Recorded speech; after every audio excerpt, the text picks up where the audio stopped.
वेद,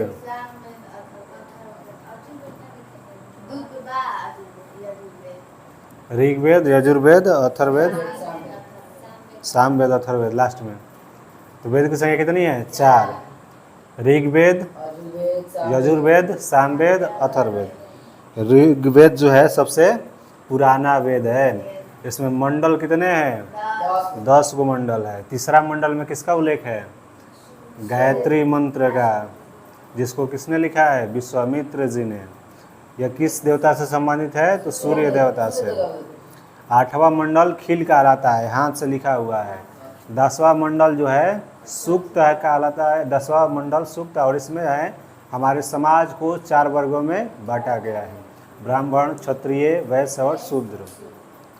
बताया गया है कि ब्रह्मा जी के मुख से ब्राह्मण की उत्पत्ति हुई है, भुजाओं से क्षत्रिय, जांग से वैश्य और पैर से शूद्र का निर्माण हुआ है। और लेकिन ये जो व्यवस्था थी ये जन्म के आधार पर नहीं थी, ये कामों के आधार पर बांटी गई व्यवस्था थी। फिर इसके बाद यजुर्वेद में यज्ञ के बारे में वर्णन किया गया है, बलिदान के बारे में वर्णन किया गया है। और यजुर्वेद ऐसा है जिसमें गद्य एवं पद दोनों हैं। फिर इसके बाद हम लोग आते हैं सामवेद। तो भारतीय संगीत का जनक किसे कहा जाता है? सामवेद को कहा जाता है। सामवेद किससे संबंधित है? तो गायन से, गीत से। जितना भी ऋग्वेद में है सूक्त या मंत्र, सबका अच्छी तरीक़ा से यहाँ पर गाने की तरीका बताया गया है। ठीक है, 1810 सूक्त को। फिर इसके बाद अथर्ववेद। तो अथर्ववेद जो होता है इसमें वशीकरण, जादू टोना, इस सब के बारे में उल्लेख किया गया है। इसको लिखे कौन है? तो अथर्वा ऋषि, और इसीलिए इसका नाम किया गया है अथर्ववेद। औषधियों के बारे में उल्लेख किया गया है। बताया गया है कि सभा एवं समिति, प्रजापति की 2 पुत्रियां है, किस वेद में कहा गया है? तो अथर्ववेद में कहा गया है। अथर्ववेद में विवाह हो गया, गृह हो गया, राजा भक्ति हो गया, राजा का चुनाव हो गया, ये सब के बारे में उल्लेख किया गया है। ठीक है, नेक्स्ट हम देखते हैं कि वेदों को समझने के लिए ब्राह्मण ग्रंथ का रचना किया गया है, उपनिषद का रचना किया गया है, फिर वेदांग की रचना किया गया है। ब्राह्मण ग्रंथ तो ऋग्वेद के त्रय एवं कौशोतकी हो जाएंगे ब्राह्मण ग्रंथ, फिर यजुर्वेद के तैतरेय एवं शतपथ हो जाएंगे, सामवेद के पंचविंश और अथर्ववेद के गोपथ हो जाएंगे। ये सभी ब्राह्मण ग्रंथ हैं। फिर इसके बाद आरण्यक उसे कहा जाता है जो जंगलों में लिखा गया था। उपनिषद, तो उपनिषद की संख्या कितनी है? 108, लेकिन मूल रूप से 13। वेदांग की संख्या कितनी है? 6 बताया गया था। ज्योति व्याकरण पर रही है, तो ज्योतिषी, व्याकरण, छंद, शिक्षा, कल्प और निरुक्त, ये हो जाएगा वेदांगों की संख्या। फिर इसके बाद हम लोग पढ़े तो पुराण। पुराण किसने लिखा है? तो पुराण उग्रश्रवा एवं लोमहर्ष एवं उनके पुत्र उग्रश्रवा ने लिखा है। पुराणों की संख्या कितनी है? 18। पुराणों की संख्या कितनी है? 18 है। बताया गया है कि सबसे पुराना पुराण कौन सा है? मत्स्य पुराण हमारा सबसे पुराना पुराण है। फिर इसके बाद हम लोग आगे देखते हैं विदेशी यात्रियों को। तो टेसियस कहाँ का था? ईरान का राजवैद्य था ये। फिर हेरोडेटस देखते हैं, तो हेरोडेटस हिस्ट्री का पुस्तक लिखा था, हिस्ट्री ऑफ बुक।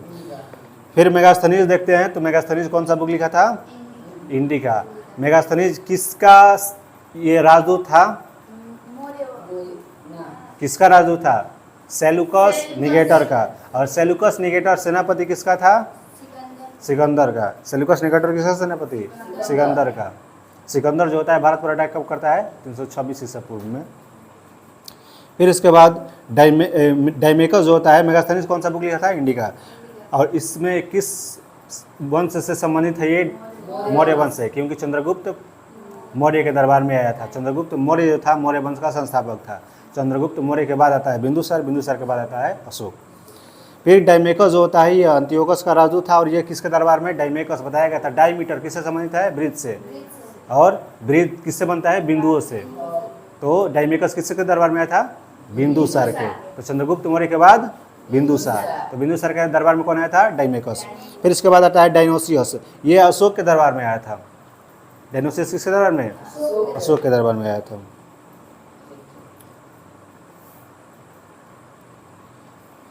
टॉलमी जो होता है भारत का भूगोल पुस्तक लिखता है। प्लिनी जो होता है नेचुरल हिस्ट्री बुक लिखता है, जिसमें भारत के पशु पक्षी और पर्यावरण के बारे में उल्लेख किया गया है।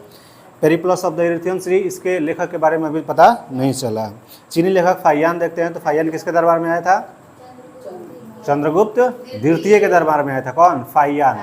चंद्रगुप्त द्वितीय किस वंश से संबंधित है? थप्पड़ बजिए भी। चंद्रगुप्त द्वितीय जो है गुप्त वंश से संबंधित है। गुप्त वंश अगर हम लोग देखते हैं तो गुप्त वंश के संस्थापक हो जाएगा श्रीगुप्त, इसके बाद घटोत्कच, फिर इसके बाद चंद्रगुप्त प्रथम आते हैं, फिर इसके बाद आता है समुद्रगुप्त, और समुद्रगुप्त के बाद आता है चंद्रगुप्त द्वितीय। तो चंद्रगुप्त द्वितीय के दरबार में कौन आता है? हमारा फाहियान। इसने किस भारत के किस राज्य के बारे में वर्णन किया है? मध्य प्रदेश के। बताया है कि वहाँ के समाज जो है, वहाँ के लोग जो है काफ़ी सुखी और समृद्ध है। फिर इसके बाद संयुगन आता है, और बौद्ध और जैन धर्म की जितनी भी प्रतियाँ होती है, चिट्ठियाँ होती हैं, उनको इकट्ठा करता है लिखी हुई। ह्वेनसोंग आता है, ह्वेनसोंग आता है किसके काल में? हर्षवर्धन के काल में। ह्वेनसोंग हर्षवर्धन, याद रखिएगा।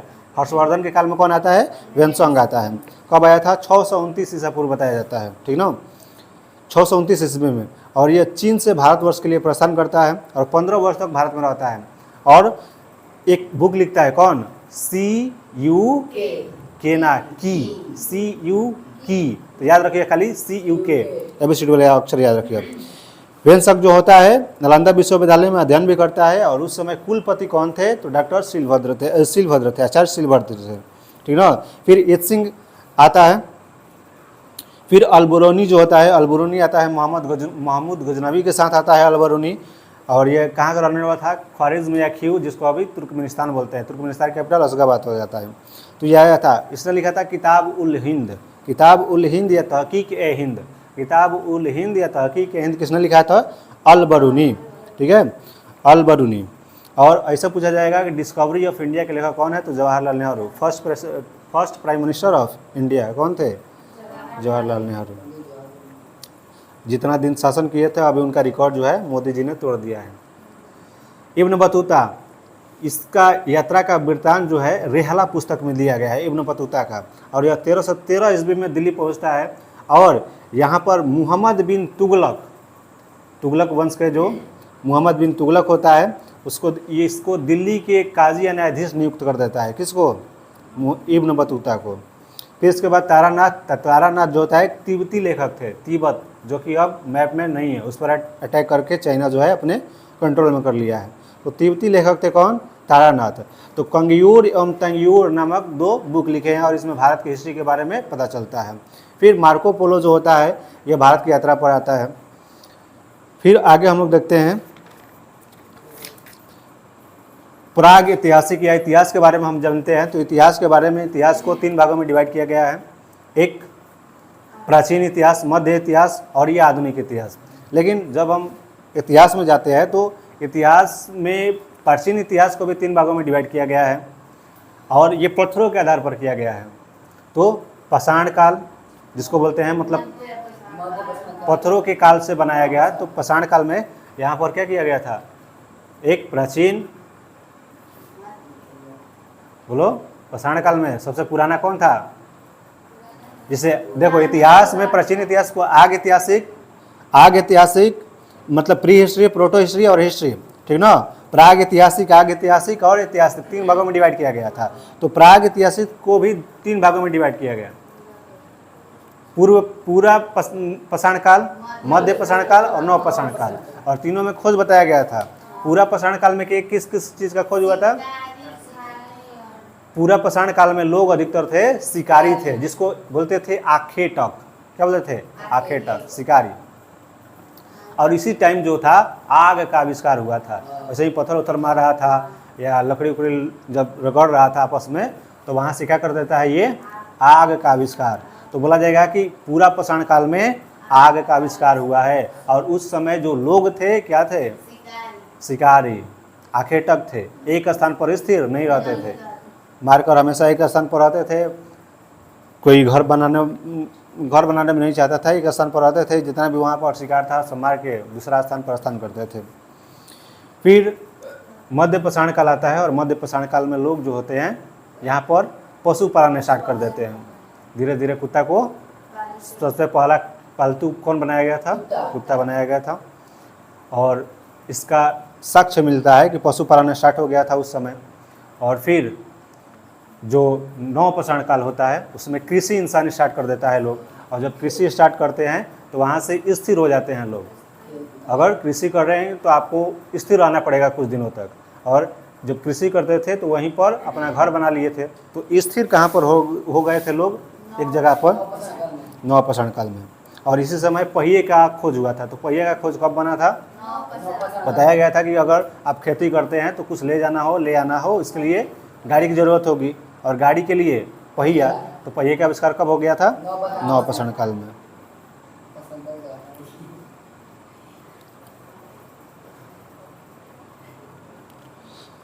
बताया गया था कि मनुष्य ने सर्वप्रथम किस धातु का प्रयोग किया था? तो तांबा का प्रयोग किया था।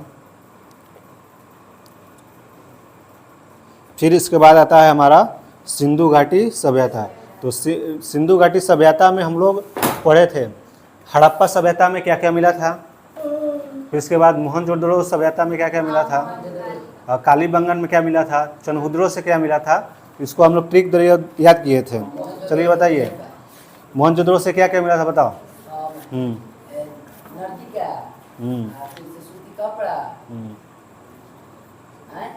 बोलो। कांसे की नर्तकी, नर्तकी क्या पहने थी? सूती के कपड़ा। और हाँ, 2 हार लगाई थी, एगो तांबा का और एगो हीरा का। थापा जी, सोना की हीरा, अच्छा तांबा और सोना। तो गले हुए तांबा का ढेर मिला था। फिर सोना का हार लगाई थी। उसकी मोबाइल में किसका वॉलपेपर था? शिव जी का। तो पशुपति शिव जी मिले थे यहाँ पर। और फिर अन्नागार, हाथी का कपाल, उसका कपाल जो था बड़ा था, तो हाथी का कपाल भी मिला था। और अन्नागार, स्नानागार, यहीं पर खा रही थी और यहीं पर स्नान भी की थी। तो अन्नागार और खानागार, स्नानागार, ठीक है। और फिर जब डांस करने के लिए जाती हैं तो वहाँ पर क्या होता है? बहुत ज़्यादा लोग आ जाते हैं। तो विशाल भवन, विशाल सभा, यहाँ एक विशाल सभा भवन का देखने को मिला था, साक्ष्य मिला हुआ है। और सबसे चौड़ी सड़क के पास समझना था ना, तो सबसे चौड़ी सड़क की यहाँ पर साक्ष्य मिला है। और वहीं पर क्या था? पुरोहित का आवास और कुंभकार का भट्ठा, कुम्हार का भट्ठा, जिसमें मिट्टी की बहुत सारे बर्तन बनाए जाते थे। तो ये सब किससे मिला था? मोहनजोदड़ो से मिला था। हड़प्पा सभ्यता के बारे में हम लोग देखे थे कि हड़प्पा सभ्यता में क्या क्या मिला था। तो हड़प्पा सभ्यता में क्या मिला था? कुम्हार का चाक। पहले तो श्रमिक आवास, श्रमिक लोग रहते थे और फिर पूजा करके अपनी काम पर जाते थे। तो किसकी पूजा करते थे? मातृ देवी की मूर्ति। तो मातृ देवी की मूर्ति यहाँ पर मिला है। और पूजा करके अपने काम पर लग जाते थे। क्या काम करते थे? अनाज कूटने वाला मिला था, अनाज कूटने का। ईंट का चबूतरा मिला था। और किसमें अनाज कूटते थे? तो लकड़ी का ओखली मिला था, और बहुत ज़्यादा काम करते थे। तो ये थक हार के क्या करते थे? खाना खाने। तो यहाँ पर भी क्या मिला था? अन्नागार मिला था, अन्नागार। और बहुत ज़्यादा गधा की तरह मेहनत करते थे, और ऐसे ही खाते थे, गधा की तरह मेहनत करते थे। तो एक दिन क्या हो जाती है? इनकी मृत्यु हो जाती है। और मृत्यु हो जाती है तो किस में दफनाया जाता है इनको? ताबूत में। और ताबूत तो किससे मापा जाएगा?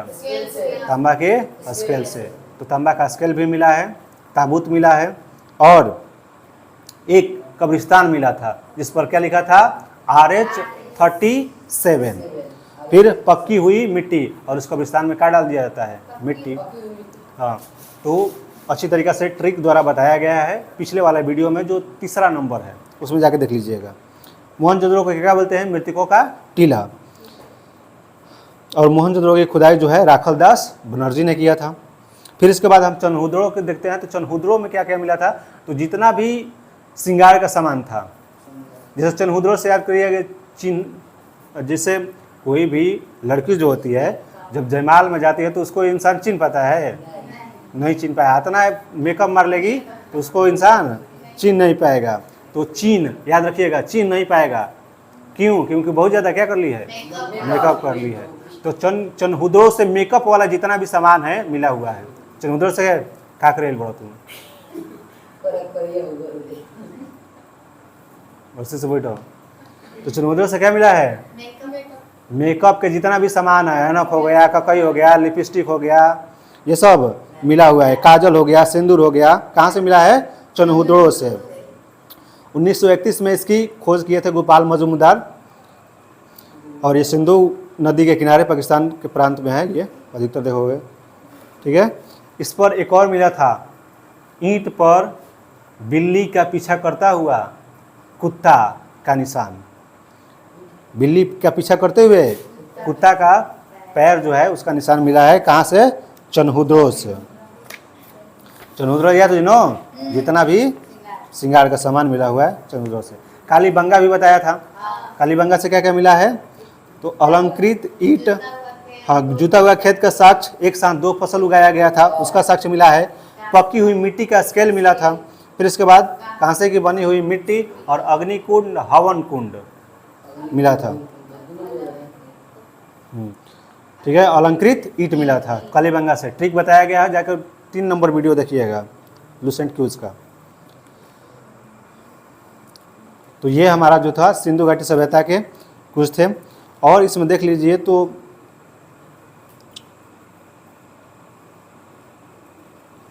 और इसमें अगर हम देखते हैं तो बनवाली, देखिए यह स्थल हरियाणा में स्थित है। कहाँ है बनवाली? हरियाणा में। और इसकी खुदाई रविंद्र सिंह बिष्ट, खुदाई किसने किया था और कौन सा स्थल, इसका ट्रिक बताया जाएगा, आराम से पहले सुनिए।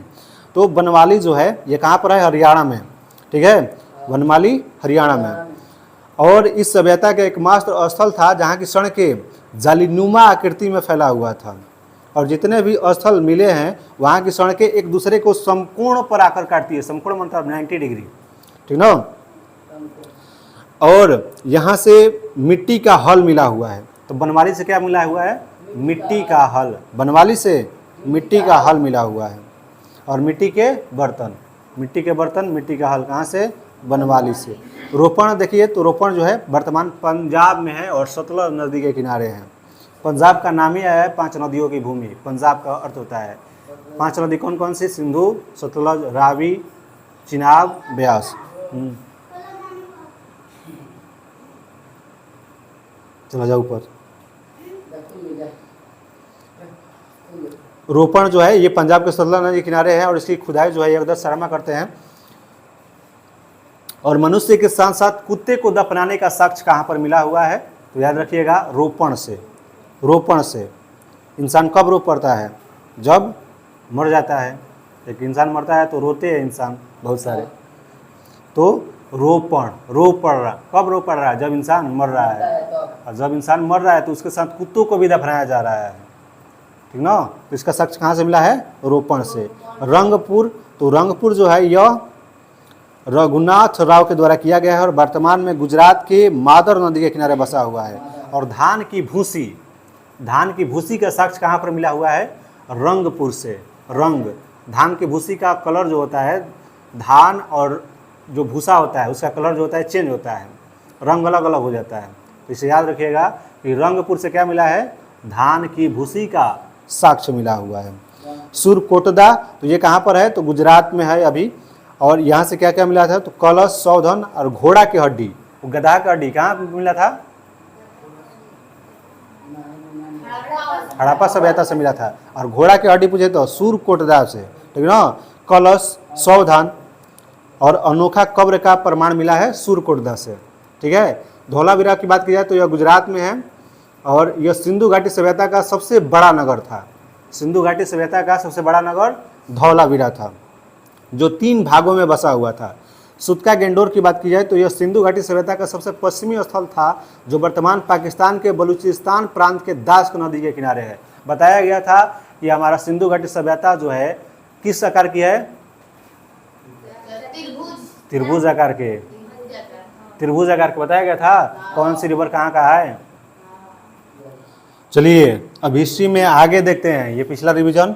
अब आगे देखिए वैदिक सभ्यता को, ठीक है। किस सभ्यता? वैदिक सभ्यता, 4 नंबर है ये। तो वैदिक काल को 2 भागों में डिवाइड किया गया है। वैदिक मतलब जिस काल में सभी वेद का संकलन हुआ था, चारों वेद का, उस काल को 2 बाटों में डिवाइड किया गया है। एक ऋग वैदिक काल और एक उत्तर वैदिक काल।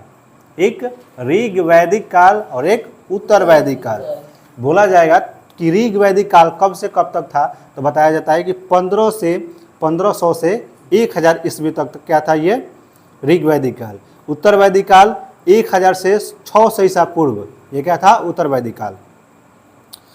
तो आर्य सर्वप्रथम पंजाब एवं अफगानिस्तान में बसे। मैक्स मुलर ने आर्यों का मूल्य निवास जो बताया है मध्य एशिया में बताया। मध्य एशिया मतलब कजाकिस्तान, किर्गिस्तान, तजाकिस्तान, उज्बेकिस्तान, इस टाइप का वाला एरिया, ठीक ना। तो यहाँ से बताया कि मध्य एशिया से आए हैं कौन, आर्य। आर्य मतलब अभी के ब्राह्मण लोग, ठीक ना, बहुत ज़्यादा इंटेलिजेंट थे। तो ये कहाँ से, मध्य एशिया से आए हैं, ठीक ना। किसने बताया था, तो मैक्स मुलर, याद रखिएगा। आर्यों की भाषा क्या थी, तो संस्कृत थी। आर्यों की भाषा क्या थी, संस्कृत थी। आर्य शब्द जो होता है भाषा का समूह का इंगित करता है। देखिए आर्यों की प्रशासनिक इकाई को दिया गया है आरोही क्रम में। आर्यों की प्रशासनिक इकाई को आरोही क्रम में दिया है। सबसे स्टार्टिंग में आरोही, और समझ में आता है ना, आरोही मतलब घटते, आरोही मतलब बढ़ते क्रम, मतलब सबसे निचले वाली इकाई वैदिक सभ्यता में कौन हो जाएगी, तो कुल, सबसे निचले वाली, जिससे हम लोगों में वार्ड होता है ना, फिर उसके बाद पंचायत, फिर उसके बाद जिला परिषद, फिर तो यहाँ पर क्या होगा, स्टार्टिंग में कुल आएगा, कुल, कुल के बाद ग्राम, ग्राम के बाद विष, विष के बाद जन, और जन के बाद राष्ट्र। और इसी को एग्जाम में पूछेगा कि इसे आरोही या अवरोही क्रम में सजाएं। वैदिक सभ्यता के जितने भी काल है इसको अवरोही या आरोही क्रम में सजाएं। इसी तरीके का आजकल क्वेश्चन आ रहा है, ऑब्जेक्टिव नहीं। तो सबसे पहले क्या हो गया वैदिक सभ्यता में, कुल, कुल के बाद आएगा ग्राम, ग्राम के बाद क्या, विष, विष के बाद जन, और जन के बाद राष्ट्र, ठीक है। ग्राम के मुखिया को ग्रामीणी कहा जाता था। ग्राम के जो मुखिया होते थे उसको क्या क्या बोला जाता था, ग्रामीणी। विष का जो प्रधान होता था उसको विषपति, विष के प्रधान को विषपति कहा जाता था। एवं जन के शासन जो करता था, जो शासक होता था उसको राजन कहा जाता था। रामायण में सुनना हुआ, हे राजन बधाइए, तो राजन, जन के शासक क्या बोला था, राजन। राजा अधिकारियों के जो पुरोहित एवं सेनापति इसके प्रमुख होते थे। चलिए आगे देखिए, यहाँ पर इंपॉर्टेंट जो है उसी को देख लेते हैं। यहाँ पर सभा एवं समिति बताया गया था कि सभा एवं समिति जो होती है, प्रजापति की 2 पुत्रियां है, किस वेद में, अथर्ववेद में। तो बताया गया है कि सभा एवं समिति राजा को सलाह देने वाली संस्था थी। सभा और समिति क्या थी, राजा को सलाह देती थी कि आपको अगला स्टेप क्या लेना है। तो सभा श्रेष्ठ एवं सम्भ्रांत लोगों की थी। सम्भ्रांत मतलब इंटेलिजेंट लोगों के लिए, और जो धनी थे उनके लिए सभा थी, और जो छोटे लोग थे उनके लिए क्या थी, गरीब लोग थे उनके लिए समिति थी।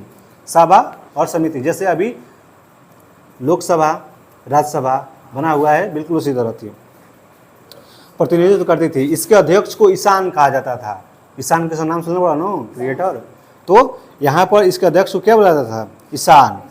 स्त्रियां सभा एवं समिति दोनों में भाग ले सकती थी। मतलब स्त्रियों को उस समय इतना छूट था कि ये दोनों में भाग ले सकती थी, चाहे वो सभा हो चाहे वो समिति हो। आजकल आरक्षण देने की बात कही जा रही है, लेकिन आरक्षण उस समय भी प्राप्त था। युद्ध में कबीलों का नेतृत्व कौन करता था, राजा करता था। युद्ध के लिए गविष्ठ शब्द का प्रयोग किया गया है। युद्ध के लिए किस शब्द का, गविष्ठ शब्द की, मतलब गायों की खोज। दशराग युद्ध के बारे में वर्णन किया गया है। तो दशराग युद्ध के बारे में थोड़ा समझिए। दशराग युद्ध जो था 10 राजाओं और एक राजा सुदास के बीच लड़ा गया था, और बोला जाता है कि भारत के इतिहास का सबसे पहला युद्ध जो था क्या था, दशराग युद्ध। 5 आर्य और 5 अनार्य लोग जो थे, राजा जो थे, सुदास पर अटैक करते हैं, क्योंकि सुदास की ये मानसिकता होती है चारों तरफ एरिया चलेला शासन। तो चारों तरफ ये क्या करता था, शासन चलाने की बारे में सोच रहा था कि चारों तरफ हमारा ही पता का फर है, जिसके कारण बहुत सारे राजा जो थे, मतलब 10 राजा जो थे, अटैक करते हैं सुदास पर। और सुदास बताया जाता है कि सुदास किस कबीले का था, तो सुदास भरत कबीले का था। किस कबीले का, भरत कबीले का। और 10 राजा और सुदास के बीच जब युद्ध होता है तो राजा सुदास जो होता है जीत जाता है, और वहीं से हमारा इस देश का नाम जो है भारत पड़ता है, क्योंकि सुदास जो राजा बहुत वीर था। और यह किस कबीले का था, तो भरत कबीले का था, और वहीं से हमारा भारत का नाम उत्पत्ति होता है देश का, ठीक ना। तो अकेले क्या करता है, 10 राजाओं को हरा देता है। और इसका उल्लेख जो है किस मंडल में किया गया है, तो ऋग्वेद के 7वें मंडल में किया गया। जैसे 10 मंडल था ऋग्वेद के, तो 7वें मंडल में दशराग युद्ध का वर्णन किया गया है। इसका दशराग युद्ध का वर्णन किया गया है।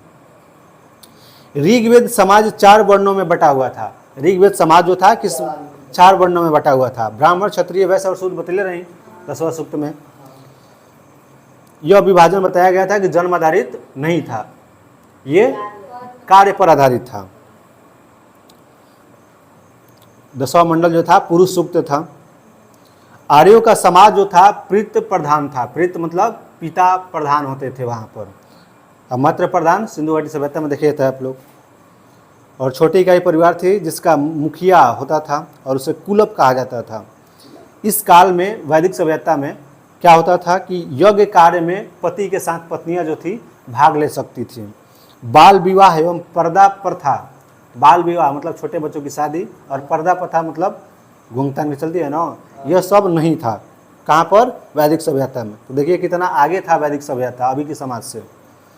विधवा अपने मृतक पति जो होते थे छोटे भाई देवर से शादी कर सकती थी वैदिक सभ्यता में। इससे हमें प्रमाण मिलता है कि वैदिक सभ्यता में जो था सती प्रथा का प्रचलन नहीं था। जो विधवा हो जाती थी स्त्री, वो क्या करती थी अपने भाई के साथ, उसके छोटे भाई के साथ शादी। स्त्रियाँ जो थी इस समाज में वैदिक सभ्यता में स्त्रियों को उत्थान के बारे में अच्छी तरीके से दिखाया गया है। इसमें दिखाया गया है कि बहुत सारी स्त्रियों का इसमें उल्लेख किया गया है। जैसे ऋग्वेद जो था इसमें लोपामुद्रा एक यहाँ पर स्त्री होती है, लेखिका होती है, घोषा, सिक्ता, अपला एवं विश्वास जैसी विदुषी लिखने वाली यहाँ पर चर्चा किया गया है और स्त्रियों का वर्णन किया गया है। गार्गी ने याज्ञवल्क्य के वाद विवाद को चुनौती भी दी थी। और जीवन भर अविवाहित रहने वाली स्त्रियों को आमजू कहा जाता था। यहाँ पर वैदिक सभ्यता में जो जीवन भर अविवाहित स्त्रियाँ रहती थी उनको क्या कहा जाता था? आमजू। और जीविका पार्जन के लिए, जीवन यापन करने के लिए जो लोग वेद पढ़ते थे उनको पढ़ा जाता था। वेद या वेदांग को पढ़ते थे उनको उपाध्याय बोला गया। क्या बोला गया? उपाध्याय। आर्यों का मुख्य पेय पदार्थ क्या था? तो सोमरस। क्या था? सोमरस। देखते हैं ना भगवान सोमरस पीते हैं। तो आर्यों का मुख्य पेय पदार्थ क्या था? सोमरस। और यह किससे बनाया जाता था? वनस्पतियों से, बहुत सारी जड़ी बूटियों से बनाया जाता था उधर। आर्य 3 प्रकार के वस्तुओं का उपयोग करते थे, वास, अधिवास और उष्णीय। अंदर पहनने वाला कपड़ा नीवी कहलाता था। आर्यों के मनोरंजन के मुख्य साधन कौन कौन से थे? तो संगीत, रथ दौड़, घुड़दौड़ एवं घुड़ क्रीड़ा। आर्यों का मुख्य व्यवसाय क्या था? तो पशुपालन एवं कृषि। पशुपालन एवं कृषि। महर्षि कणाद जो है इन्हें भारतीय परमाणुवाद का जनक कहा जाता है। महर्षि कणाद को क्या कहा जाता है? भारतीय परमाणुवाद का जनक। गाय को अधन्य, गाय को क्या बोला गया है? अधन्य। ना मारे जाने योग्य पशु की श्रेणी में किसे रखा गया है? गाय को। अगर कोई उसे घायल भी कर देता था तो वेदों में मृत्यु दंड का उल्लेख किया गया है। जो अगर गाय है और इसको घायल कोई कर दे रहा है तो क्या किया जाए? मृत्यु दंड दिया जाए या देश से बाहर निकालने की व्यवस्था थी। उसे देश से क्या किया जाए? बाहर कर दिया जाए। आर्यों का प्रिय पशु की बात की जाए तो आर्यों का प्रिय पशु क्या था? तो घोड़ा। आर्यों का प्रिय पशु घोड़ा था। ठीक है। और प्रिय देवता की बात की जाए तो प्रिय देवता कौन थे? इंद्र। प्रिय देवता इंद्र। और पशु कौन था? घोड़ा। घोड़ा प्रिय पशु। आर्यों द्वारा खोजी गई धातु क्या थी? लोहा, जिसको बोलते थे श्याम अयस्क। श्याम मतलब होता है काला, श्याम पट मतलब ना, तो श्याम अयस्क। अयस्क तो अयस्क नहीं अयस, जिससे लिया गया शब्द अयस्क है। तो लोहा को क्या बोलते थे? श्याम अयस्क। और तांबे को क्या बोलते थे? लोहित अयस। लोहित अयस, तांबे को लोहित अयस। और प्रथम बार यूज किया गया हमारा धातु तांबा। व्यापार हेतु दूर दूर जाने वाले जो वैदिक सभ्यता में लोग होते थे उसे पणी कहा जाता था। पणी, पाड़ी ना, पणी। लेन देन में वस्तु विनिमय की प्रक्रिया जो थी प्रणाली प्रचलित थी। मतलब उस समय कोई भी वस्तु अगर आपके पास है उसके पास नहीं है तो लेन देन किया जाता था। जैसे अभी हम लोग क्या करते थे, कोई भी गांव में आता है बेचने के लिए तो हम गेहूं देके उससे सामान ले लेते हैं, अनाज देके। तो उस समय भी यही था। मतलब सिक्का नहीं बना था, पैसा रुपया नहीं बना था उस समय। कैसे था? वस्तु विनिमय। एक्सचेंज किया जाता था वस्तुओं को। ऋण देकर जो ब्याज लेने वाला लोग था उसको वेक नॉट बोला जाता था, वेक नॉट। वैदिक सभ्यता में जो ऋण देकर ब्याज लेता था उसको वेक नॉट बोला जाता था। मनुष्य एवं देवता के बीच मध्यस्थता की भूमिका कौन निभाता था? तो अग्नि। कौन निभाता था? अग्नि। अग्नि की पूजा की जाती थी। मनुष्य एवं देवता के बीच ये क्या करता था? मध्यस्थता निभाता था। मध्यस्थता मतलब बीच की भूमिका, अगुआ जैसे, ठीक ना। तो ऐसे याद कर लीजिएगा कि अग्नि जो होता है, इंसान मरता है तो उसको क्या किया जाता है? हिंदू धर्म में अग्नि के हवाले कर दिया जाता है। तो इंसान जिंदा था, फिर अग्नि में गया, और अग्नि में गया कहाँ चला गया? ऊपर। नहीं चला गया, नीचे था, मरा, अग्नि के हवाले, फिर ऊपर। तो मतलब भगवान और इंसान के बीच जो मध्यस्थता कराता है, कौन कराता है? अग्नि। तो अग्नि देवता यहाँ पर क्या करते थे? इंसान और देवता की बीच मध्यस्थता की भूमिका निभाते थे। ऋग्वेद में कौन सी नदी उल्लेखित किया गया है? तो देखिएगा, तो ऋग्वेद में सबसे पवित्र नदी जो मानी गई है सरस्वती नदी को माना गया है। किस नदी को? सरस्वती नदी को, ठीक ना। इसमें गंगा नदी का एक बार उल्लेख किया गया है ऋग्वेद में। किसके बारे में? गंगा नदी के बारे में एक बार उल्लेख किया गया है, जबकि 3 बार जो है गंगा की सहायक, सबसे बड़ी सहायक नदी कौन सी है? थप्पड़बाजी अभी। गंगा की सबसे बड़ी सहायक नदी जो है यमुना है, और यमुना का 3 बार उल्लेख किया गया है ऋग्वेद में। तो ऋग्वेद में सबसे पवित्र नदी कौन सी हो जाएगी? यमुना। मारा थाप एक लुट जीवो, एक थाप लुट जीवो, सतलज, ये दिमाग रखो। तो ऋग्वेद में सबसे पवित्र नदी किसे माना गया है? सरस्वती नदी को। गंगा नदी का सिर्फ एक बार वर्णन किया गया है, और यमुना नदी को 3 बार। यमुना कब होता? 3 गो। तो कब बार? 3 बार गंगा, 3 बार यमुना को, गंगा को 1 बार, ठीक है। याद होता नु? गंगा नदी की लंबाई कितनी है? तो 25 याद रखिएगा, 2525 किलोमीटर। बिहार के बीचों बीच फैलती है, उत्तरी बिहार दक्षिणी बिहार में डिवाइड कर देती है। किस किस राज्य में गंगा नदी गई है?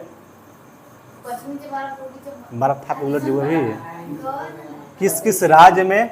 तो उत्तराखंड से निकली है, उत्तराखंड के बाद उत्तर प्रदेश, उत्तर प्रदेश के बाद बिहार, बिहार के बाद पश्चिम बंगाल, और फिर बांग्लादेश में जाके समाप्त हो जाती है। बांग्लादेश में इसको पद्मा कहा जाता है,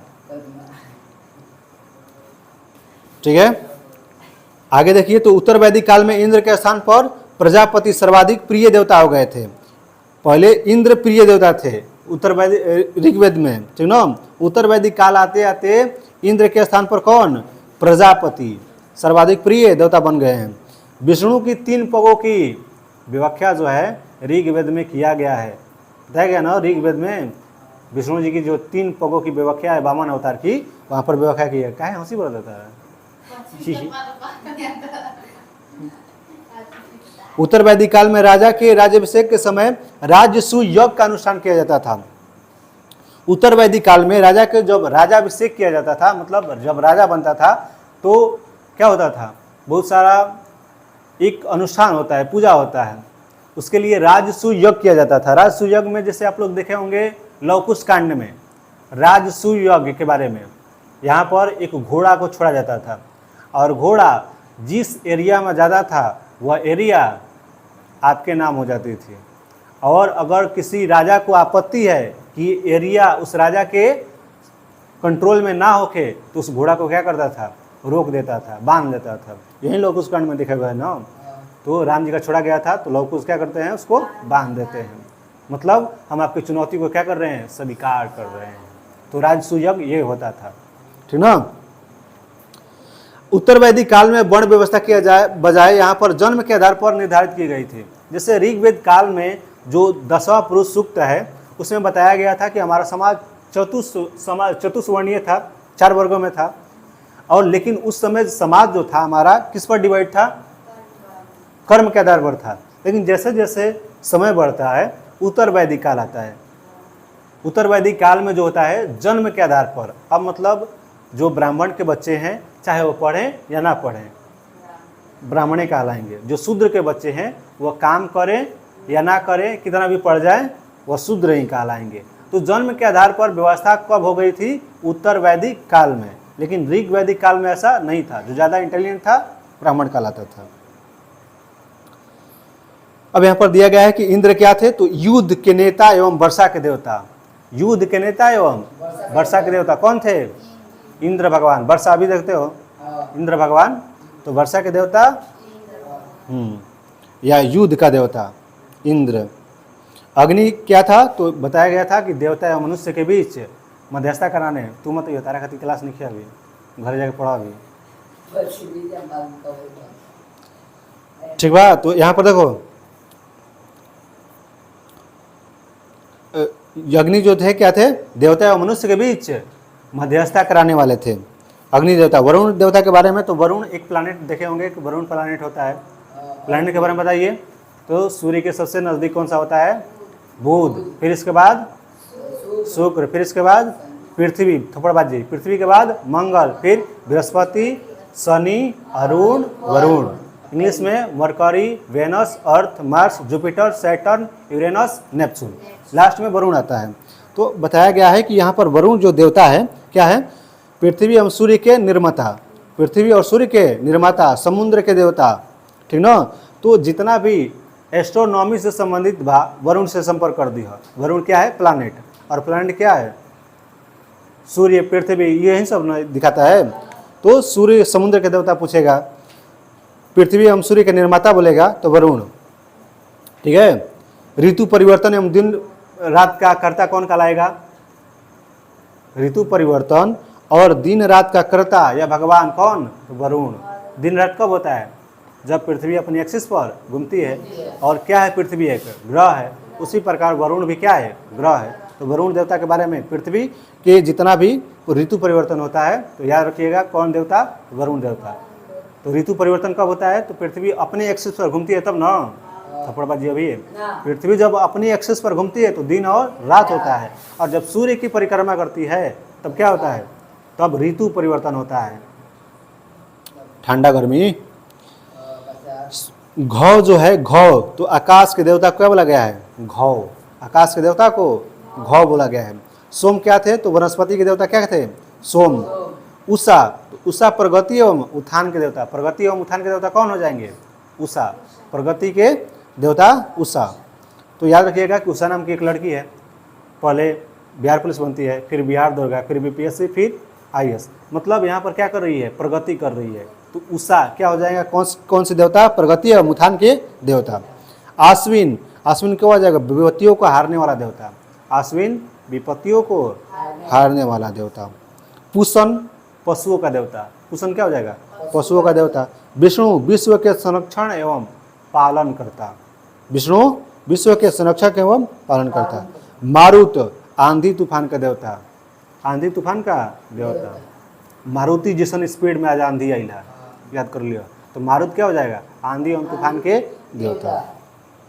उत्तर वैदिक काल में हल को सीरा एवं हल रेखा को सीता कहा जाता था।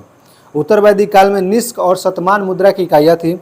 सिक्के के चलन का कोई प्रमाण यहाँ पर नहीं मिलता है, वस्तु को एक्सचेंज किया जाता था। सांख्य दर्शन भारत के सभी दर्शनों में सबसे प्राचीन दर्शन है, और इसके अनुसार मूल तत्व 25 है, जिसमें पहला तत्व जो है प्राकृतिक है। सांख्य भारत दर्शन जो है भारत के सबसे प्राचीन दर्शनों में गिना जाता है, और बोला जाएगा कि सांख्य दर्शन में मूल कितने तत्व है? तो 25। सांख्य दर्शन में कितने मूल तत्व है? 25, जिसका पहला तत्व है प्राकृतिक, नेचर हमारा। सत्यमेव जयते कहाँ से लिया गया है? तो मुंडको उपनिषद से लिया गया है। सत्यमेव जयते कहाँ से लिया गया है? मुंडको उपनिषद से लिया गया है। और इसमें यज्ञ की तुलना फूटी नाव से की गई है। मुंडको उपनिषद में यज्ञ की तुलना किससे की गई है? फूटी नाव से। ईसा पूर्व 2री सदी में राजाओं के उपयुक्त यज्ञ वेदी बनाने के लिए आप स्तब्ध व्यवहारिक ज्यामितीय की रचना की गई। गायत्री मंत्र सवित्री नामक देवता से संबंधित है।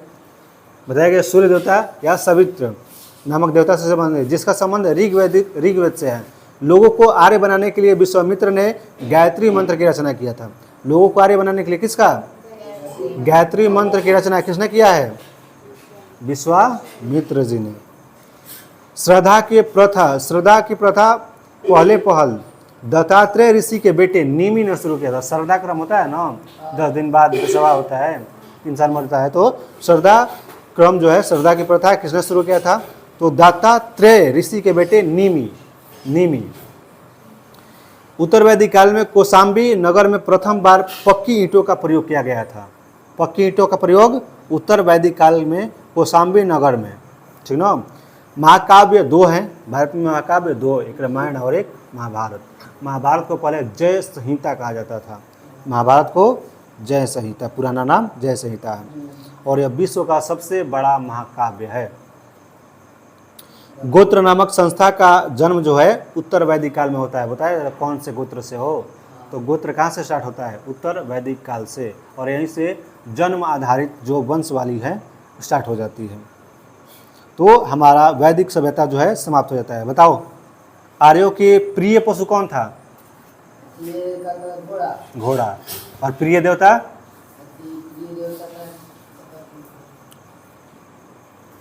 प्रिय देवता कौन था रे, तुम बोलो?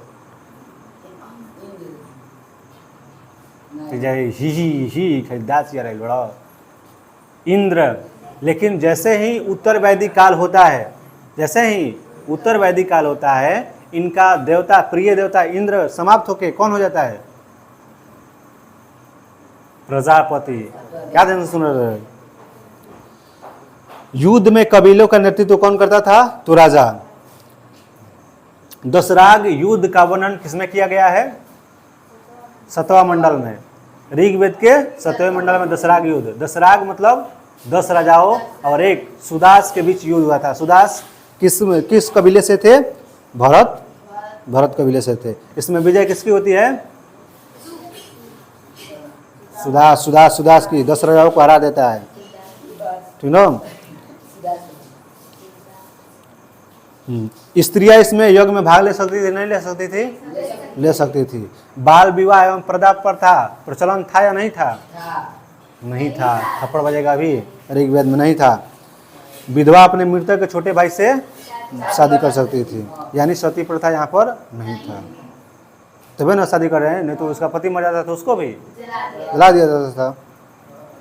जीवन भर जो अविवाहित महिला रहती थी उसको अमाजू कहा जाता था।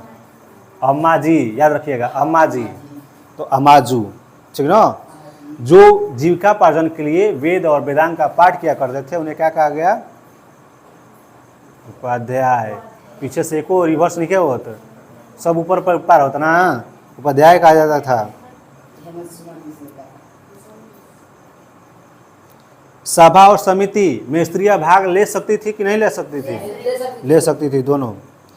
और सबसे पहले आर्यों द्वारा खोजी गई धातु क्या थी? थप्पड़ बजेगा। आर्यों द्वारा पूछेगा तो लोहा, और ऐसे मनुष्य द्वारा पूछेगा तो तांबा। लोहा को ये श्याम अयस कहते थे, श्याम अयस, और तांबा को क्या बोलते थे? लोहित। तांबा को लोहित, उल्टा। तांबा को लोहित अयस का, लोहा को बोलेगा तो श्याम, श्याम मतलब काला, श्याम अयस। ऋग्वेद में किस नदी को पवित्र माना गया है? सरस्वती नदी को। गंगा नदी का कितनी बार वर्णन किया गया है? एक बार। यमुना नदी को 3 बार। सबसे बड़ी सहायक नदी गंगा नदी कौन हो जाएगी? यमुना हो जाएगी, ठीक था। तो ये था। सभा एवं समिति का जो अध्यक्ष होता था उसको क्या बोलते थे? ईशान। ईशान, ईशान, ईशान की सान याद रखिएगा, ईशान, ठीक है। आर्यों की भाषा क्या थी? संस्कृत। आर्यों की भाषा क्या थी? संस्कृत। तो वैदिक सभ्यता हमारा यहाँ पर समाप्त होता है, और फिर महाजनपद आता है। अब तो महाजनपद में ये जितना भी महाजनपद था लगभग 16 इसमें दिया गया है, और 16 की राजधानी याद करने के लिए एक यहाँ पर वीडियो जो डाला गया है सरकारी बबुआ पे, वीडियो देख लीजिएगा अच्छी तरीक़ा से। 16 महाजनपद जो है इसकी राजधानी याद हो जाएगी, और एग्जाम में इम्पोर्टेंट है, ये बहुत ज़्यादा इम्पोर्टेंट है। पूछता है अंग की कहाँ थी राजधानी? तो चंपा। हमेशा ये पूछता है, एक ना एक जरूर पूछेगा। अगर हिस्ट्री वहाँ उसमें अगर किसी एग्जाम में हिस्ट्री शामिल होगा तो जरूर पूछेगा। 16 महाजनपद बहुत ही इंपॉर्टेंट है, और बिल्कुल अच्छी तरीके से सिर्फ 10-12 मिनट का वीडियो है, उसको देख लीजिएगा, अच्छी तरीके से याद हो जाएगा। चलिए नेक्स्ट हम लोग देखते हैं जैन धर्म के बारे में। तो जैन धर्म का बोलेगा कि संस्थापक कौन थे? तो जैन धर्म के संस्थापक कौन हो जाएंगे? ऋषभ देव। जैन धर्म के संस्थापक ऋषभ देव, या प्रथम तीर्थकर बोला जाए तो ऋषभ देव। जैन धर्म के 23वें पूछेगा कि 23वें कौन थे? तो पार्श्वनाथ। जैन धर्म के पार्श्वनाथ थे तीर्थकर। इसमें तीर्थकर जो है 24 गो तीर्थकर दिखाया गया है, ठीक ना। जैन धर्म के कितने तीर्थकर? 24 गो तीर्थकर। बोला जाएगा संस्थापक या प्रथम तीर्थकर तो ऋषभ देव, प्रथम ऋषभ देव, ऋषभ देव प्रथम। 23वां पूछेगा पार्श्वनाथ, 23वां पार्श्वनाथ जो काशी के इक्वाक्षु वंशीय अश्वसेन के पुत्र थे। तो पार्श्वनाथ जो थे अश्वसेन के पुत्र थे, जो काशी इक्वाक्षु वंश के राजा थे, और इन्होंने 30 वर्षीय अवस्था में संन्यास जीवन को स्वीकारा। जो कौन थे? पार्श्वनाथ। ये 30 वर्ष की अवस्था में क्या किए? संन्यास जीवन, मतलब घर से क्या कर दिए? बाहर चले गए, संन्यास ले लिए। इनके द्वारा दी गई शिक्षा क्या थी? तो पार्श्वनाथ जो थे 4 गो शिक्षा दिए थे। जब अपने लोगों के बोले थे कि जितने भी जैन धर्म में लोग हैं वह 4 गो शिक्षा उसके लिए बोले थे। जो पहला था हिंसा ना करना, सेकंड सदा सत्य बोलो, चोरी ना करना और संपत्ति ना रखना, जो कि आजकल के बिल्कुल लड़कों में गुण नहीं है। तो ये 4 गो बात जो थे अपने समाज को बोले थे। कौन? पार्श्वनाथ जी। याद कर लीजिए अच्छी तरीके से। जो छोटा बच्चा है उसको हम ऐसे ही शिक्षा देते हैं। एक छोटा बच्चा जो होता है क्या बोलते हैं? झूठ मत बोली हो, ना तो म्याऊं आके काट दी, बोलता है ना। तो झूठ मत बोलना, समय से क्या बोलना? सदा सत्य बोलो। तो पहले का सदा सत्य बोलो, ठीक है, सदा सत्य बोलो। उसके बाद चोरी नहीं किया जाता है, सिखाया जाता है ना बच्चों को, चोरी नहीं किया जाता है। तो सदा सत्य बोलो, चोरी मत करो, ठीक है। फिर उसके बाद छोटा बच्चा जो होता है हिंसा ज़्यादा नहीं करता है, मतलब उसको कोई चीज़ नहीं दोगे तो लूटपाट कर लेगा, लेकिन तरक लेके चाकू मार दी तो हिंसा नहीं करेगा। क्या बोला जाता है कि सदा सत्य बोलो, झूठ मत बोलो। उसके बाद चोरी मत करो, अहिंसा तो कर भी नहीं करता है, वह लुटिया लगेगा या परसों पार रोए लगेगा, ठीक ना। तो हिंसा नहीं करता है। तो सदा सत्य बोलो, हिंसा नहीं करता है, चोरी मत करो, और इस सब के लास्ट में है वो संपत्ति ना रखना। छोटा बच्चा जो होता है उसके पास संपत्ति होता है?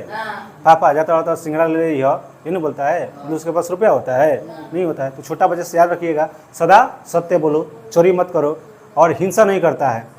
रोने लगता है, चाकू नहीं मार देगा, तलवार से नहीं मुड़ी काट देगा, ठीक है। इसके बाद अब उसके पास संपत्ति नहीं होता है, तो संपत्ति ना रखना। संपत्ति नहीं होता है उसके पास, कोई बाजारे जाता है तो हर चीज़ ले ली हो, तो 4 चीज़ें होगी ना। तो पार्श्वनाथ जी ने 4 शिक्षा दिए थे। कौन कौन सा शिक्षा? सदा सत्य बोलो, चोरी मत करो, फिर संपत्ति उसके पास तो होता ही नहीं है, संपत्ति मत रखो, फिर इसके बाद अहिंसा मत करो, हिंसा मत करो, हिंसा मत करो। अहिंसा मतलब शांति होता है, तो हिंसा मत करो। ये 4 गो था। और इसके बाद सबसे बोला जाता है कि लास्टवा 24वें तीर्थकर। तो जैन धर्म में 24वें तीर्थकर कौन थे? तो महावीर स्वामी। और ये बजरंगबली ना, वो अलग थे। जैन धर्म के 24वें तीर्थकर बोला जाएगा तो महावीर स्वामी। महावीर जयंती भी मनाया जाता है। तो महावीर स्वामी क्या थे? 24वें एवं अंतिम तीर्थकर महावीर स्वामी थे। महावीर स्वामी का जन्म जो होता है 540 ईसा पूर्व। कब होता है? 540 ईसा पूर्व। कहाँ पर? तो कुंडग्राम के वैशाली में, कुंडग्राम के वैशाली में होता है।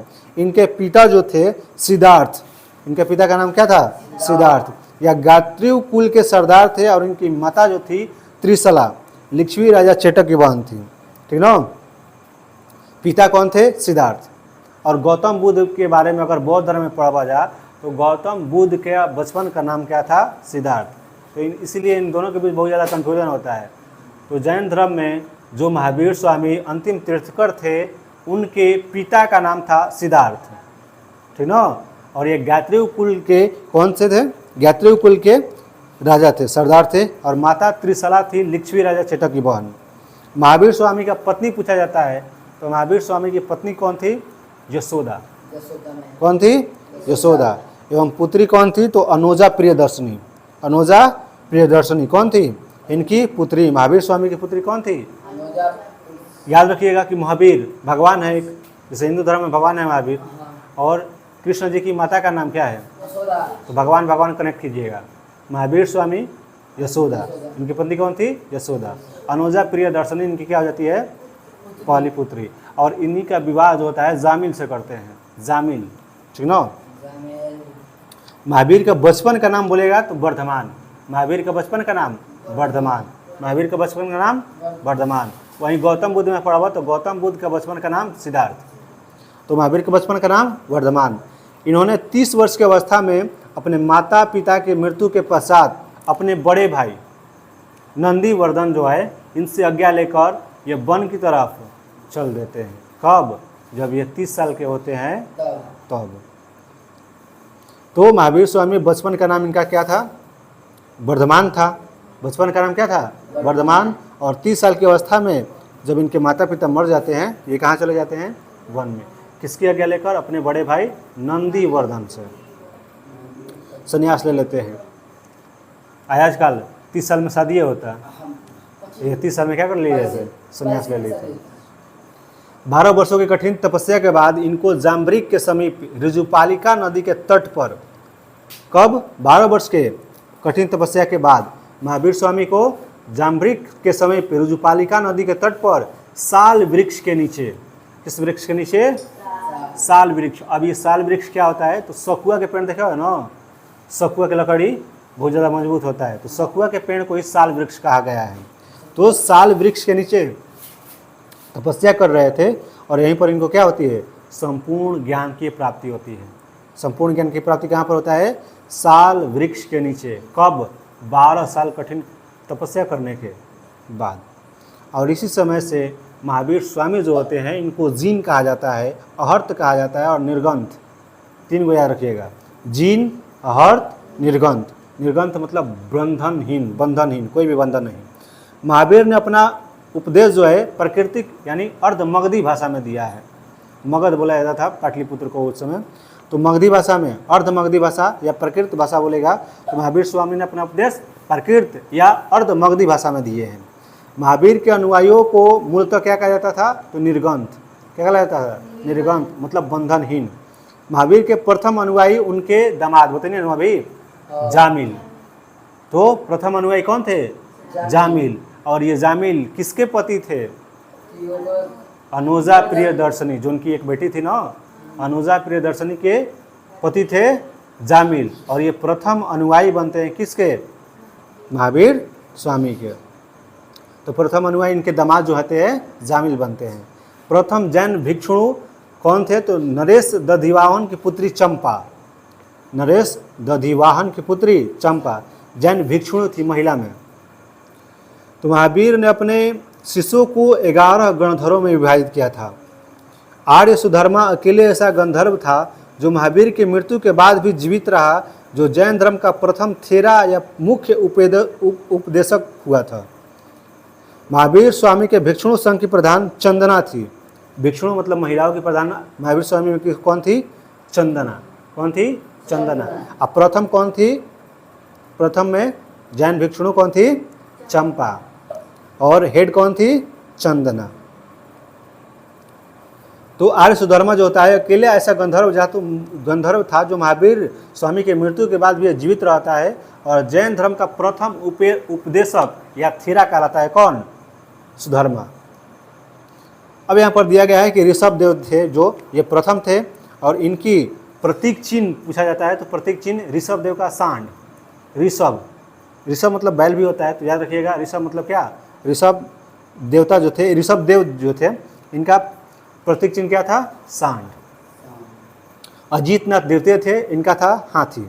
अजीतनाथ का हाथी। जैसे अभी अजीत बाबा बने नो, तो बोला जाता था उन सब में बहुत ज़्यादा उनका चलती चलत रहा है, तो उस समय हाथी बना जाता है। तो याद रखिएगा अजीतनाथ, इनका संकेत क्या था? सिंबल क्या था? हाथी। संभव क्या थे? तृतीय थे और इनका घोड़ा था। तो ये सब याद नहीं करना है, ऐसे ही देख लीजिएगा, ठीक ना। महावीर स्वामी का याद कर लीजिएगा, प्रथम ऋषभ देव का सांड याद कर लीजिएगा, अजीतनाथ का हाथी याद कर लीजिएगा, द्वितीय, ठीक ना। इसके बाद देख लीजिएगा महावीर स्वामी का क्या था? सिंह। तो महावीर स्वामी सबसे शक्तिशाली राजा थे, मतलब सिंह जैसा थे। तो याद रखिएगा सिंबल इनका क्या था? सिंह, लायन, ठीक ना। 23वें याद रखिएगा, 23वें कौन थे? पार्श्वनाथ। और इनका था सर्प। क्या था? सर्प। पार्श्व सर्प। तो पीछे से सांप जो होता है कैसे कटता है? पीछे से। आगे से देखो तो हटिए जीवो, तो पार्श्व मतलब पीछे, याद रखिएगा। पार्श्वनाथ का क्या था? सर्प, सर्प, सर्प। लगभग 300 ईसा पूर्व में मगध में, 300 ईसा पूर्व जब था समय, तो मगध में जो है 12 वर्षों तक भीषण अकाल पड़ता है। कितना अकाल? 12 वर्षों तक भीषण अकाल पड़ता है, जिसके कारण भद्रबाहु अपने शिष्यों के साथ कर्नाटक चले जाते हैं। तो इसमें 12 साल जब अकाल पड़ता है मगध में, तो यहाँ पर जैन धर्म जो है 2 भागों में डिवाइड हो जाता है।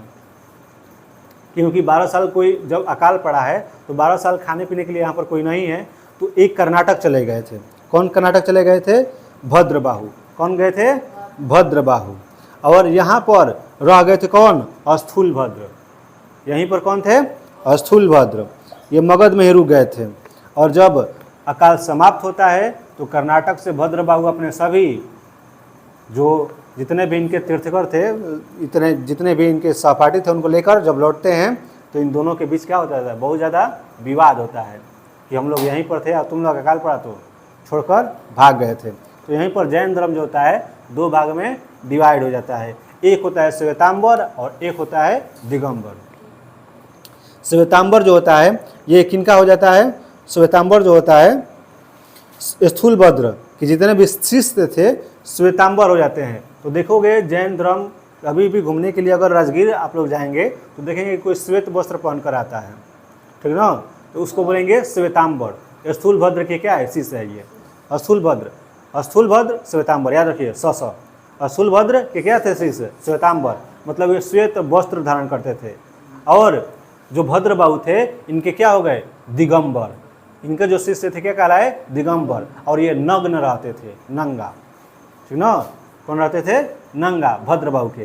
तो स्थिर यहाँ पर कौन थे? स्थूलभद्र, याद रखिएगा। स्थिर स्थूलभद्र। यहाँ पर मगध में जब अकाल पड़ा तो स्थिर कौन हो गए? स्थूलभद्र। स्थिर स्थूलभद्र, स्थिर हो गए स्थूलभद्र। अब बाहर कौन चले गए? भद्रबाहु। भाग गए कौन? भद्रबाहु। स्थिर हो गए स्थूलभद्र, भाग गए भद्रबाहु। नींद लगा था? जाओ, नींद लगा था नो, वो निकली वाले। यहाँ पर स्थिर कौन थे? स्थूलभद्र। भाग कौन गए? भद्रबाहु। भाग गए भद्रबाहु, स्थिर हो गए स्थूलभद्र। स्थूलभद्र के जो शिष्य थे श्वेतांबर कहलाए। स्थूलभद्र के शिष्य श्वेतांबर, मतलब श्वेत वस्त्र धारण किए। और भद्रबाहु के जो शिष्य थे नग्न रहने लगे। तो जैन धर्म यहाँ पर 2 भागों में डिवाइड हो जाता है। अब पूछता है कि जैन संगतियाँ कितनी हुई थी? तो जैन संगति की बात की जाए तो 2 बार जैन संगति हुई थी। प्रथम 300 ईसा में हुआ था। प्रथम 300 ईसा मरकरा वाला जंगला पहनिया वाला पलंगिया वाला बना। तो प्रथम जैन धर्म में प्रथम जब सम्मेलन हुआ था जैन धर्म की संगतिया का प्रथम सम्मेलन 300 ईसा पूर्व हुआ था। कब हुआ था? 300 ईसा पूर्व। कहाँ पर हुआ था? तो पाटलिपुत्र। कहाँ पर? पाटलिपुत्र। पटना मगध वाला एरिया बोला जाता था। अभी पाटलिपुत्र जंक्शन भी है, पटना के आगे जाएंगे तो पटना साहिब पाटलिपुत्र, ठीक है। तो पाटलिपुत्र। तो 300 ईसा पूर्व में क्या होता है? प्रथम जैन धर्म जो होता है इसकी संगति होती है कि जैन धर्म को कैसे आगे बढ़ाया जाएगा। 300 ईसा पूर्व, ठीक है। जस्ट इसके बाद 512 ईस्वी में, कब? 512 ईस्वी में द्वितीय होता है। ये फर्स्ट हमारा जैन धर्म का संगति। पूछता है जैन धर्म का पहली संगति कब हुआ था? 300 ईसा पूर्व में। दूसरा पूछेगा तो 512 में। पहला कहाँ पर हुआ था? तो पाटलिपुत्र में। पहला कहाँ पर हुआ था? पाटलिपुत्र में। दूसरा कहाँ पर हुआ था? गुजरात में। बोला भी गुजरात में हुआ था। जब प्रथम हो रहा था पाटलिपुत्र में तो इसके हेड थे श्वेतांबर, जो शिष्य थे उनके हेड कौन थे? स्थूलभद्र। तो प्रथम जो हो रहा था इसके हेड कौन थे? स्थूलभद्र। प्रथम जो हो रहा था उसके हेड थे स्थूलभद्र। और जो द्वितीय हो रहा था उसके भद्रबाहु ना। 200 वर्ष तक जिंदा रहिए नहीं। उस समय कौन थे? क्षमा श्रवण। क्षमा श्रवण, क्षमा श्रवण, याद रखिएगा। श्रवण नाम सुनने के वजह, क्षमा कीजिए, बोलते हैं ना, श्रवण भगवान जब लेके जालन तो अपने दोनों माता पिता के, हाँ, तो यहाँ पर मार दिया जाता है दशरथ द्वारा। तो क्षमा कीजिए, याद रखिएगा, क्षमा श्रवण कब दूसरी संगति, जैन धर्म के दूसरी संगति हुआ था, उसके अध्यक्ष थे। कहाँ पर हुआ था? तो गुजरात के बलभी में हुआ था। पहला कहाँ पर होता है? तो पाटलिपुत्र में। पहला कहाँ? पाटलिपुत्र में। दूसरा का कहाँ? गुजरात के बलभी में। अब देखो, पहल का हुआ था 300 में, दूसरा का कौ साल बाद होता? दूसरा का कौ साल बाद होता? 212 साल बाद होता? 212 साल बाद। ये तार का हो जाएगी गलती, बुझाता है? 300 ईसा पूर्व 512, 212 है ना होता, लेकिन ये क्या हो जाएगी? गलती हो जाएगा। क्यों गलती होगा समझिए। यहाँ पर देखिए, ईसा पूर्व और ईस्वी में डिफरेंस होता है। ईसा पूर्व और ईस्वी में डिफरेंस होता है, समझिए। ईसा पूर्व जो होते हैं, मतलब जब भी आप पढ़ते हैं मैथ, तो यहाँ देखते हैं 0 से स्टार्ट होता है, दिखाई दे रहा है उसमें, तो 0 से स्टार्ट होता है और यहाँ पर जाता है -1, -2, -3 ऐसे जाता है, और फिर इधर प्लस में आता है, जिसको वास्तविक संख्या बोलते हैं ना, दोनों को मिला के इधर प्लस में होता है। तो ये था हमारा। तो यहाँ पर 0 समय बोला जाता है जब ईसा मसीह का जन्म होता है, ठीक है, इसको क्या बोलते हैं? 0। और इसके पहले वाले को समय को बोलते हैं ईसा पूर्व, और इसको बोलते हैं ईस्वी। ईसा पूर्व, ईसा पूर्व, और इसको बोलेंगे ईस्वी, ठीक है। तो अगर बोलेगा कि यहाँ पर बोला है ना 300 ईसा पूर्व, 300 ईसा पूर्व, तो इधर से पूर्व बोला गया ना, मतलब ईसा मसीह के जन्म से पहले पूर्व, तो 300 इधर आ जाएगा, 300 इधर, और फिर 512 उधर चला गया। अरे सर में 300 नहीं हो जाएगा, माइनस में ना लिखिए समय, ईसा पूर्व बोल दी कर मतलब समझिए माइनस में भाई, ठीक ना। तो 300 इधर हो जाएगा, अब 512 इधर हो गया, मतलब कितना साल हो गया? 812 साल हो गया, ठीक ना। 811 होता है लगभग, ठीक ना, यहाँ पर 0 को कम नहीं किया जाता। तो 811 साल बाद कब होता है दूसरा का इनका सम्मेलन? 0 काउंट नहीं होता, 0, ठीक है। तो 300 और 200 के बाद ना 811 साल बाद होता है दूसरा। देख लीजिए कितना डिफरेंस है। वहीं यहाँ पर इसको एडी बोलते हैं, एन्यू डेमिनी बोलते हैं, इसको बिफोर क्राइस्ट बोलते हैं, बीसी बोलते हैं इसको इंग्लिश में, बिफोर क्राइस्ट, इसको एडी बोलते हैं, एनो डेमिनी, ठीक है ना इंग्लिश में। एक और ईस्वी होता है शक संवत, ठीक ना। शक संवत जो होता है 0 के 57 साल पहले हो जाता है, 0 से 57 साल पहले, इसको क्या बोलते थे? शक। और विक्रम संवत होता है ये 78 साल बाद,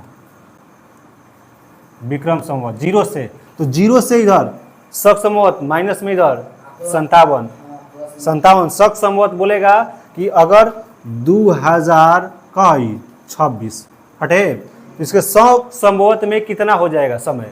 शक संवत में कितना हो जाएगा? 2026, और शक संवत में और 57 क्या करना है? ऐड, क्या कि पीछे ना है हमारा 2026 कहाँ से स्टार्ट हुआ? 2001 से 0, फिर 2001, 2026, तो 2026 साल हमने के जैसे स्टार्ट हुआ 2026 से हो गई बा, लेकिन पीछे 57, तो ये शक संवत कहलाता है। तो ऐड करोगे यहाँ पर 713, 5 7 1 8, तो 2083। अगर बोलेगा कि हम अभी शक संवत में किस साल में हैं? 2083।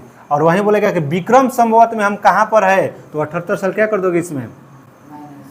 माइनस में कर दोगे, कहे कि 0 से वहाँ पर आगे बढ़ा है 78 साल, तो माइनस में 78 यहाँ पर कर दो, ये क्या हो जाएगा हमारा? विक्रम संवत। अरे समझ में?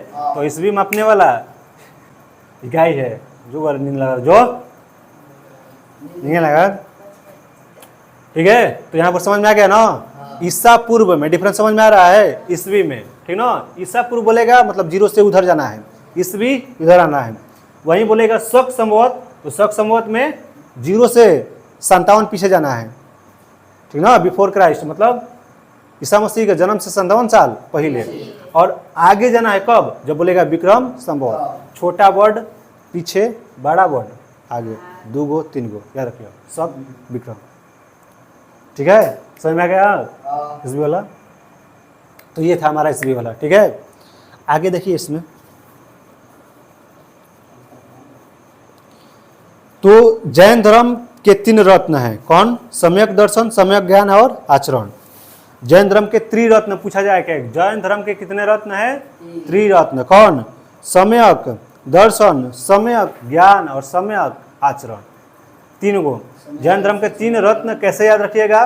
तो ट्रिक याद रखिएगा कि जब भी कोई लड़की देखने के लिए जाता है तो ये तीनों कर लेता है, जैन धर्म का 3 रत्न का पालन कर लेता है। जाएगा मतलब दर्शन करेगा, वहाँ पर कुछ पूछेगा एजुकेशन के बारे में, 10वां कब क्लियर हो, 12वां कब क्लियर हो, तो यहाँ पर क्या कर लेता है वह? ज्ञान के बारे में पूछता है। और फिर आचरण, फिर जब देख लेगा अच्छी तरीक़े से तब गांव जवार में फ़ोन करेगा, क्वेश्चन लड़किया ही है, ठीक ना? तो आचरण के बारे में, कैरेक्टर के बारे में पता करेगा। तो एक शादी में जब लड़की देखने के लिए जाता है इंसान, तो जैन धर्म के 3 रत्न का पालन कर लेता है। जाके दर्शन करेगा, दर्शन करके ज्ञान के बारे में पूछेगा कितना हुआ ज्ञान, उसके बाद आचरण पता करेगा। तो जैन धर्म के 3 रत्न कौन कौन से हैं? सम्यक, भूल फाते अभी बता देनी उतना भूला रे। जाके पहले क्या करेगा? दर्शन, श्रवण में आगे सम्यक लगाना है, जाके दर्शन करेगा, फिर ज्ञान के बारे में पूछेगा और फिर आचरण के बारे में पता करेगा। तो सम्यक ज्ञान, सम्यक दर्शन, सम्यक आचरण, ये जैन धर्म के क्या है? त्रिरत्न है, त्रिरत्न है। जैन त्रिरत्न के अनुशीलन में निम्न 5 महाव्रतों का पालन अनिवार्य किया गया है। अहिंसा, सत्य वचन, असत्य, अपरिग्रह एवं ब्रह्मचर्य। ये 5 महाव्रत का पालन करना अनिवार्य बताया गया है कि अगर जैन धर्म में आप कन्वर्ट हो रहे हैं तो इतना चीज़ों का पालन करना होगा। कौन कौन सा?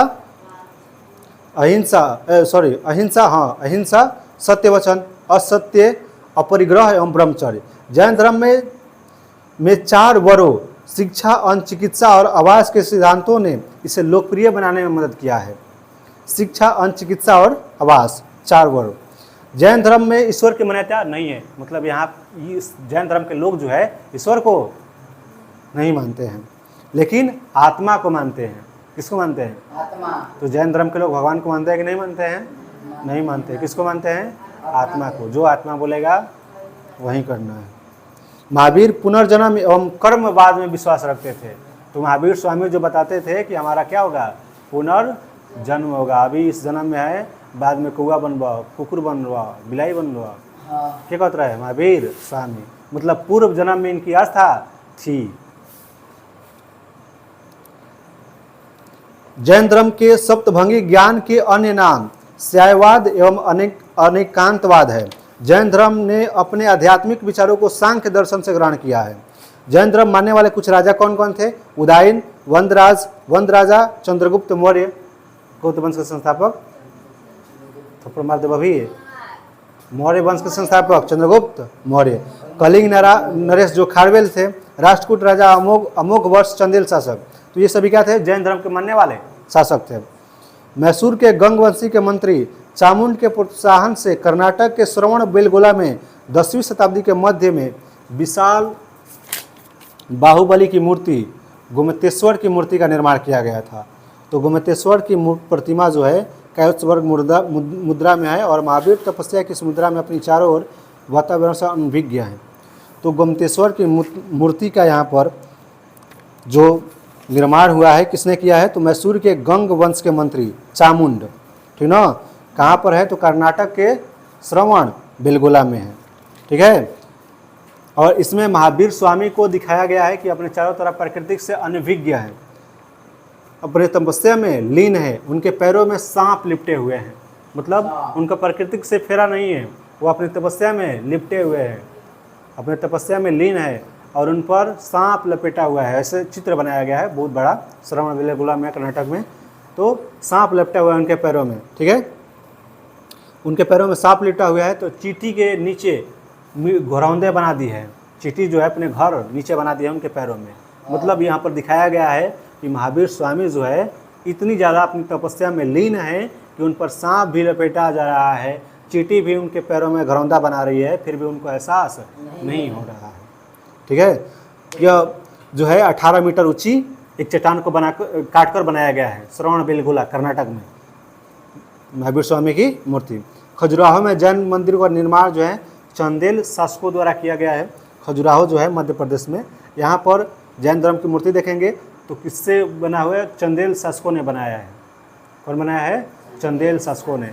चंदेल शासक, चंदेल वंश के बारे में जब आगे पढ़ा हुआ तो चंदेल वंश के संस्थापक जो होते हैं कुजुल कड़फिसस हो जाते हैं। इसके बाद वीम कड़फिसस आता है, ठीक है।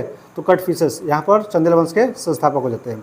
मौर्योत्तर युग में मथुरा जैन धर्म के लिए प्रसिद्ध था। मथुरा किसके लिए प्रसिद्ध है? अभी कृष्ण के लिए, लेकिन उस समय जो था जैन धर्म के लिए प्रसिद्ध था। अभी कृष्णा जी के लिए प्रसिद्ध है। जैन तीर्थंकरों की जीवनी भद्रबाहु द्वारा रचित। भद्रबाहु वही कौन थे? इसके शिष्य। भद्रबाहु के शिष्य क्या कहलाते थे? दिगंबर। अभी ना बताइए, यहाँ नंगा जो रहते थे, तो दिगंबर अपनी कल्पसूत्र लिखे हैं बुक। कौन लिखे हैं? कल्पसूत्र। और इसमें जैन धर्म के बारे में पता चलता है। 72 वर्ष की आयु में महावीर की मृत्यु जो होती है 468 ईसा पूर्व में बिहार के पावापुरी राजगीर, देख ले बड़ा, तो पावापुरी राजगीर में हो जाती है। किसकी मृत्यु? महावीर स्वामी की। कब? 72 साल के आयु में। मतलब तो यहाँ पर हमारा जो होता है जैन धर्म समाप्त होता है। बताइए जैन धर्म के त्रिरत्न कौन है? जैन धर्म के त्रिरत्न बताओ।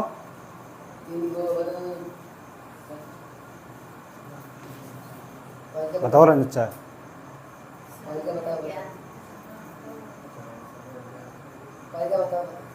लड़की देखे जाला तो तीनों नियम पालन कर लो।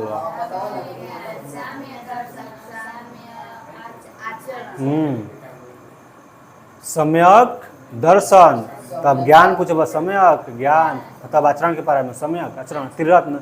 ये बौद्ध धर्म जैन धर्म के क्या है? त्रिरत्न है। और महावीर स्वामी पार्श्वनाथ जी ने क्या शिक्षा दिया था अपने समाज को? सर को शिक्षा दिला रानू, क्या क्या शिक्षा दिए थे? छोटा बच्चा जो होता है उसका बोला जाता है झूठ मत बोलो, सदा सत्य बोलो, उसके बाद चोरी मत करो, फिर अहिंसा न करो, हिंसा मत करो, हिंसा मत ना, हिंसा मतलब होता है शांत, हिंसा मतलब होता है लड़ाई झगड़ा, तो हिंसा मत करो, फिर उसके बाद संपत्ति मत रखो। ये कौन दिए थे?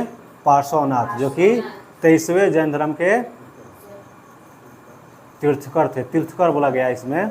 और पार्श्वनाथ के जो सिंबल होता है हमारा सांड। महावीर स्वामी का सिंबल क्या है? सिंह, सिंह, सिंह, सिंह। अजीतनाथ द्वितीय है, इनका क्या था? हाथी, हाथी। थप्पड़बाजी अभी ऋषभ देव का सांड होता है, ठीक है। प्रथम सम्मेलन कब होता है जैन धर्म का? तो 300 ईसा पूर्व। कहाँ पर होता है? पाटलिपुत्र में। अध्यक्ष कौन थे? स्थूल भद्र श्वेतांबर बोले। और दूसरा का कब होता है? 512, 8 से 11 साल बाद, गुजरात के बलभी में। और इसके हेड कौन होते हैं? क्षमा श्रवण, क्षमा श्रवण, ठीक बा? याद होता कुछ ना? महावीर स्वामी के पत्नी के नाम क्या रहे? यशोदा। इनके बेटी कौन होती है? अनोजा प्रिय दर्शनी, अनोजा प्रिय दर्शनी। और इनकी शादी किससे कराते हैं? जामिल, जामिल खबरबाजी किससे कराते हैं? जामिल से। और जामिल जैन धर्म का प्रथम क्या होता है? ये जैन धर्म अपनाने वाला प्रथम था, सुनो, जैन धर्म का अनुयायी था प्रथम दामाद जामिल, ठीक ना। इसके बाद बताया जाता है कि बौद्ध जैन भिक्षुणु प्रथम कौन थी? प्रथम जैन भिक्षुणी चंपा थी। और जैन भिक्षुओं का हेड कौन थी? चंदना, चंदना, ठीक ना। 12 साल के बाद जब ये लोग आते हैं अकाल के बाद, तो कौन कौन? स्थूलभद्र और भद्रबाहु। तो कौन कर्नाटक चले गए थे? थप्पड़बाजी अभी भाग गए थे। कौन? भद्रबाहु भाग गए थे। स्थिर कौन थे? स्थूलभद्र। और स्थूलभद्र के श्वेतांबर कहलाए शिष्य, भद्रबाहु के दिगंबर कहलाए शिष्य। 12 साल के बाद तपस्या के बाद इनको कहाँ पर ज्ञान की प्राप्ति होती है महावीर स्वामी को? तो ऋजुपालिका नदी के तट पर। कहाँ पर? ऋजुपालिका नदी के तट पर। और किस वृक्ष के नीचे? साल वृक्ष के, सखुआ के वृक्ष के नीचे। और यहीं से जिन, अहर्त और निर्गंथ कहलाते हैं महावीर स्वामी। किससे आज्ञा लेकर ये वनवास चले गए थे, संन्यास लिए थे? अपने बड़े भाई। कौन था बड़ा भाई? नंदी वर्धन। इनके माँ बाप उस समय थे कि नहीं थे? नहीं थे। और कितने सालों में ये जाते हैं? 30 साल में होते हैं। तो नंदी वर्धन से महावीर स्वामी के बचपन का नाम क्या था? महावीर स्वामी के बचपन का नाम वर्धमान। यहीं गौतम बुद्ध में पढ़ोगे तो उनका नाम था सिद्धार्थ। यहाँ पर महावीर स्वामी के पिता का नाम हो जाता है सिद्धार्थ, माता का नाम होता है यशोदा। तो अगर आप अच्छी तरीक़े से सुनते हैं, देखते हैं इस वीडियो को, तो कंप्लीट ध्यान लगाकर देखेंगे तो याद हो जाएगा बिल्कुल अच्छी तरीक़े से। और कल हम इसको रिवीजन कर लेंगे। और कल हमारा होगा बौद्ध धर्म, ठीक ना। और इसके बारे में हमारा साइंस जो है पीछे हो रहा है, तो साइंस को भी रिवीजन करेंगे। बहुत ज़्यादा अब साइंस थोड़ा चलेगा, ये थोड़ा अब कम करेंगे हिस्ट्री, अब होगा साइंस। और महाजनपद देख लीजिएगा, एक वीडियो बना है महाजनपद की सब राजधानी ट्रिक द्वारा याद हो जाएगी।